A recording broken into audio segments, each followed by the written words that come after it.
Hello, Star Sled Glider, Extension Weed Scientist at the University of Kentucky. We're looking at trial 20-10 today at the UK Rec in Princeton, Kentucky. This is Acuron XR and Acuron Flexi XR in a two-pass program.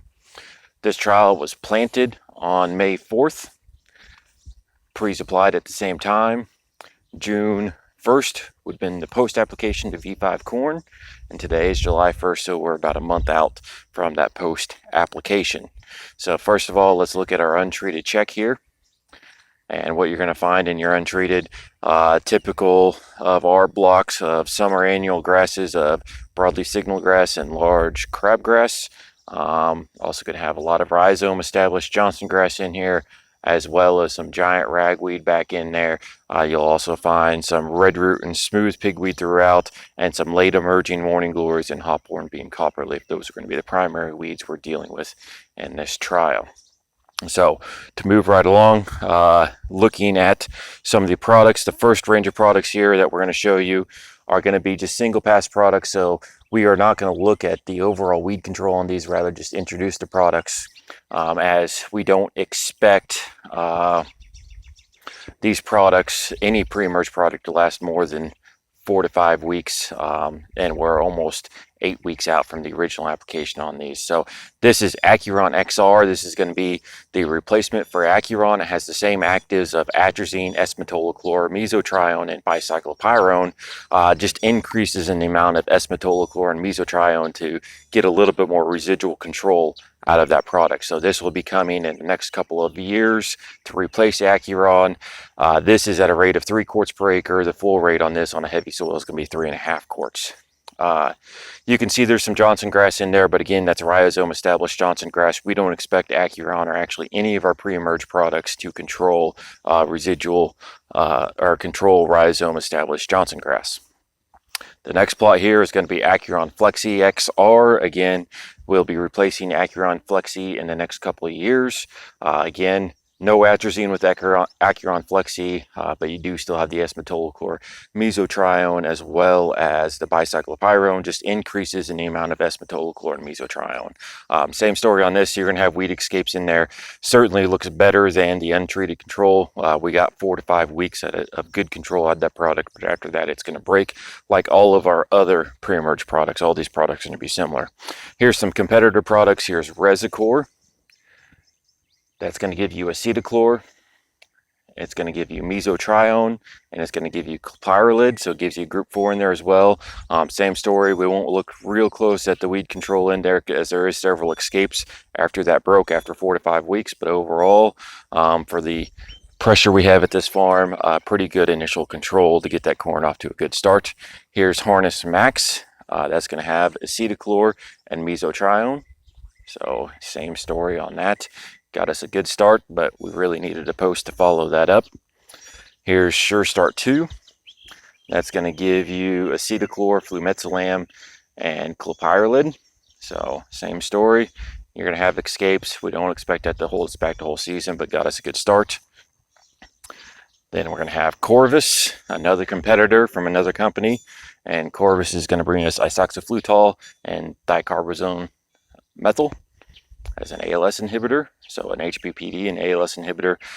Again, same story. Got us a really good start, but gonna need a post to follow that, and that's what we're gonna look at here in a little bit. And then again, another competitor pre would be Verdict, and that's going to give you saflufenicil and dimethylamide P, so a group 14 and a group 15.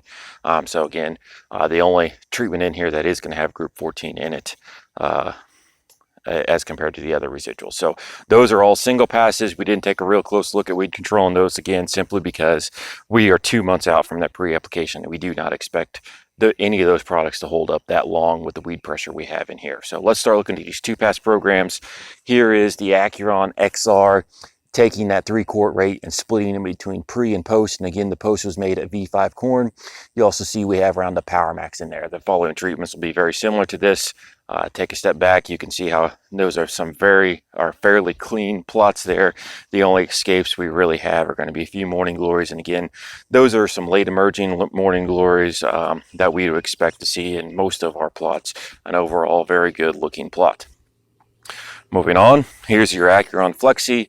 Again, this is what this is going to lack. Is it's going to lack the atrazine, so good for those guys that have some atrazine restrictions. You can see we took that Acuron Flexi, split that up between a pre and a post. Also included Roundup Power Max in the mix, and you can see that these are really quite clean plots. The only escapes we really see are a few morning glories throughout. Moving on to the competitors, here's your Resicor. Again, splitting the Resicor between pre and post. With the post, you have Roundup Power Max. And again, overall, very good weed control with this. Getting the pre up early, coming back with the post with Roundup to clean up, and then putting down more residual with that, the remainder of Resicor in there. Keep moving on. Here's your Harness Max pre, post, splitting that apart between the pre and the post. Again, putting Roundup Power Max into post application to help out that mesotrione and capturing all the weeds post emergence, but also getting some residual with that meso and the acetochlor that's in there. Again, the only escapes we really have is just a few morning glories throughout. Okay, and then we have Verdict. So Verdict cannot be applied post-emergence. We'd cause pretty significant injury to our corn. So following that up with that, with BASF's, some more BASF products of Status, and then also including the Roundup Power Max to match the other treatments. So this plot does not necessarily, with the Status and the Roundup Power Max, we're not getting an additional layer of residual on there. We just really had that additional layer of residual with the Verdict, but still a fairly clean plot. You will see a few summer annual grass escapes in there, not a lot, just a few. Overall, very good weed control. But because we do lack a group 15 in that post application, that's probably what this treatment could use, is a group 15 in there with that Status to give us just another layer of residual. Otherwise, a really good looking plot here. And then finally, looking at Corvus pre, and then coming back with another HPPD inhibitor from Bayer, Caprino, to lay over some residual. Again, you're still going to have the Roundup Power Max in there to be fair with the other treatments, but a Bayer-based treatment here, where we're coming up front with the Corvus and coming back with the Caprino.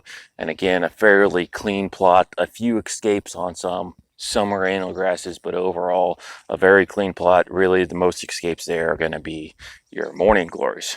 So that is comparison of Acuron XR and Acuron Flexi XR versus competitors.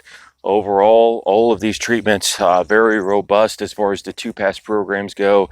Robust treatments that are going to give us good control throughout the season, putting down that pre early and coming back with more residual in your post application. So that's trial 20-10 at the UK Rec.